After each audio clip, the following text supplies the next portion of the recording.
किसी भी देश के निर्माण में वहाँ के इतिहास की एक अहम भूमिका होती है। इतिहास से वर्तमान सबक लेता है। लेकिन क्या हो अगर इतिहास को मिटाने की कोशिश की जाए या बदलने की कोशिश की जाए, जैसा कि आज की सरकार कर रही है। लेकिन सोचने वाली बात यह है कि क्या इतिहास को बदला जा सकता है? क्या इतिहास को खत्म किया जा सकता है?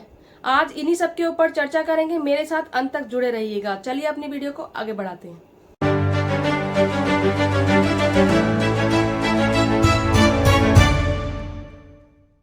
हेलो एंड वेलकम दोस्तों, मैं हूं वंदना और आप देख रहे हैं लीगल चॉइस। दोस्तों, वो समय आ चुका है जब इतिहास में सिर्फ वही पढ़ाया जाएगा जो सरकार को पसंद होगा। दोस्तों, इतिहास इतिहास होता है, चाहे वो अच्छा हो या बुरा हो, वो इतिहास होता है। क्या सरकार को जो पसंद नहीं होगा वो चीजें बच्चों को पढ़ाई ही नहीं जाएंगी?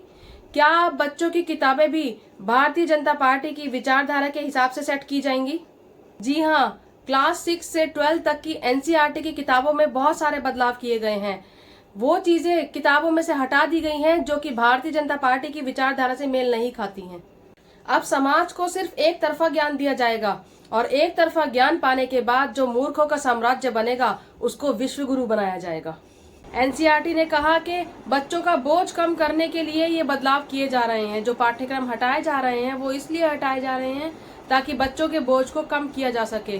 किताबों में से गांधी की हत्या का कुछ अंश हटा देना या फिर गॉडसे की पहचान के ऊपर काट-छांट करना, जो गुजरात दंगे हुए थे उनका अंश को किताबों में से हटा देना, या फिर जो आरएसएस को बैन किया गया था उसके ऊपर जो इतिहास था उसको हटा देना, ये सब भारतीय जनता पार्टी की विचारधारा से मेल नहीं खाते हैं।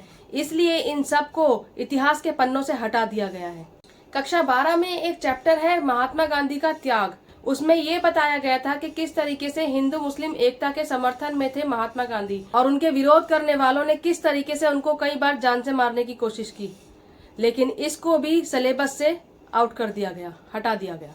गांधी की मौत से जुड़े उस हिस्से को भी हटा दिया गया जिसमें उनको मारने वाले यानी कि नाथूराम गोडसे की पहचान ब्राह्मण बताई गई थी। उस हिस्से को भी हटा दिया गया और उसकी जगह ये लिख दिया गया। 30 जनवरी की शाम को अपनी दैनिक प्रार्थना सभा में एक युवक ने गांधी जी को गोली मार दी थी। बाद में आत्मसमर्पण करने वाला हत्यारा नाथूराम गोडसे था। इसमें गोडसे की ब्राह्मण और कट्टरपंथी जैसी पहचान को हटा दिया गया। इसके अलावा गुजरात दंगों के बारे में जितनी भी जानकारी किताबों में थी उन सबको भी किताबों से हटा दिया गया है। 12वीं की पॉलिटिकल साइंस में जो गुजरात दंगों के बारे में जो कंटेंट था उसको भी हटा दिया गया है। 12वीं के इतिहास से मुगलों का साम्राज्य पाठ को हटा दिया गया है, यानी कि मुगलों का पूरा 200 साल का जो इतिहास था उसको खत्म कर दिया गया है। इसके अलावा हिंदी में भी कुछ कविताएं और कुछ अनुच्छेद जो हैं उनको हटा दिया गया है। सिविक्स में से अमेरिकी वर्चस्व और शीत युद्ध का दौर जैसे पाठों को पूरी तरीके से हटा दिया गया है। इसके अलावा 12th के ही पॉलिटिक्स इन इंडिया में से जन आंदोलनों का उदय और एक दलीय प्रभुत्व के युग जैसे पाठों को भी हटा दिया गया है। इस चैप्टर के अंदर पूरा कांग्रेस के बारे में, कांग्रेस के डोमिनेंस के बारे में बताया गया है।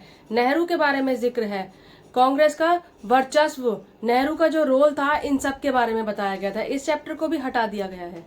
पहले इन्होंने सड़कों, स्टेशनों, शहरों और जिलों के नाम बदलकर भी इतिहास बदला।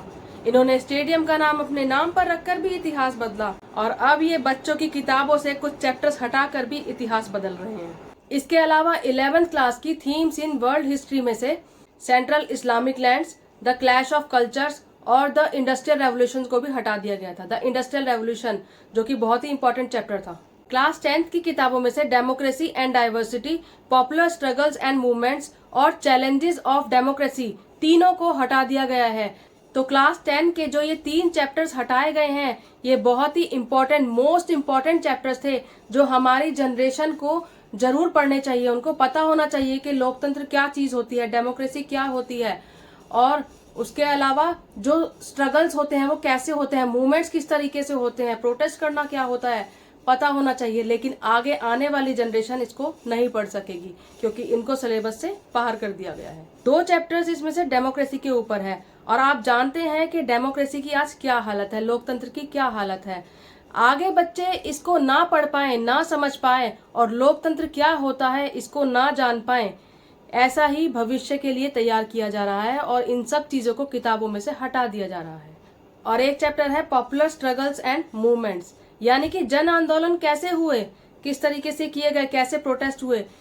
आज जब प्रोटेस्ट होते हैं तो क्या होता है प्रोटेस्ट करने वालों के साथ, उनको उठाया जाता है और जेल में बंद कर दिया जाता है।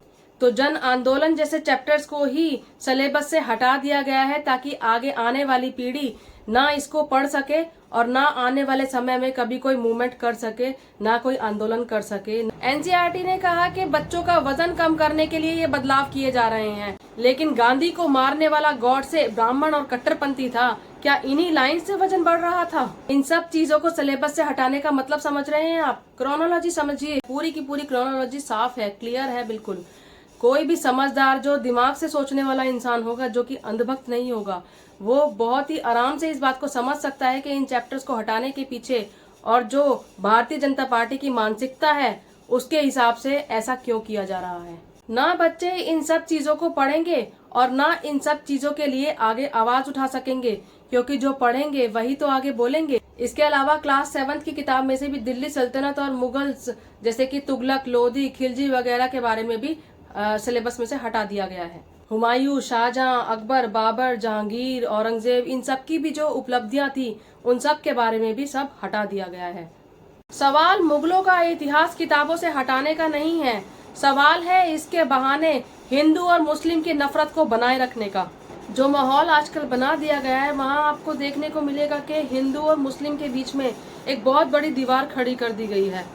इतिहास को दोष देकर, इतिहास को गलत बताकर न जाने कितनी इमारतों को ढहा दिया गया है और हिंदू मुस्लिम के बीच की इस दीवार को लगातार मजबूत किया जा रहा है। पहले अकबर को अकबर द ग्रेट कहा जाता था, अब अकबर महान नहीं रहेगा।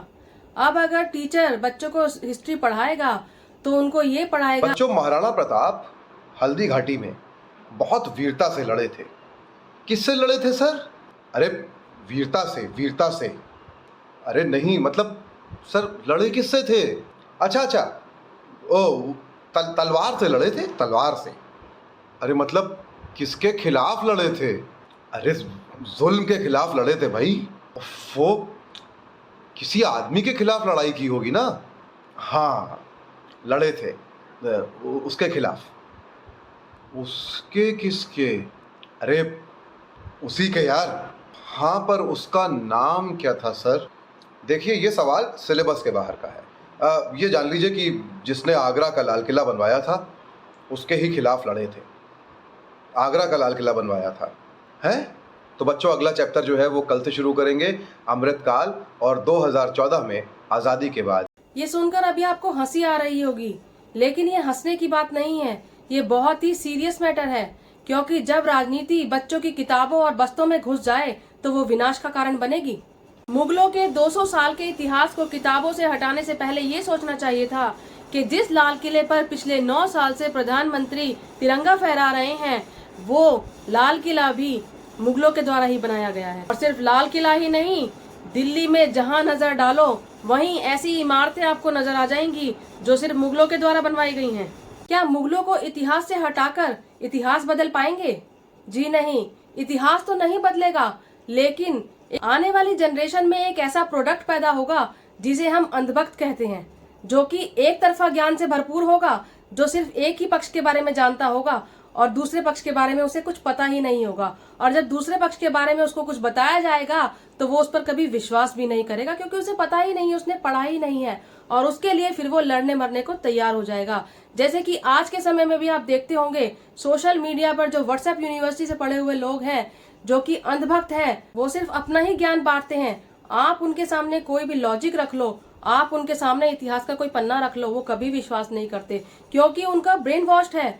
उनको व्हाट्सएप यूनिवर्सिटी से जो ज्ञान मिल रहा है उनको वही अच्छा लगता है, वही समझ में आता है, और वो किसी की सुनने को तैयार नहीं है, वो सिर्फ लड़ने मरने को तैयार होते हैं। यही हाल आगे आने वाला है, आने वाली जनरेशन में आप देखेंगे इस चीज को। लेकिन सच यही है, आप इतिहास को हटा सकते हैं, किताबों में से निकाल सकते हैं, लेकिन आप इतिहास को बदल नहीं सकते, इतिहास को खत्म नहीं कर सकते। इतिहास में जिनका कोई रोल नहीं होता वो अक्सर इतिहास को मिटाने की कोशिश करते हैं, और यही हो रहा है।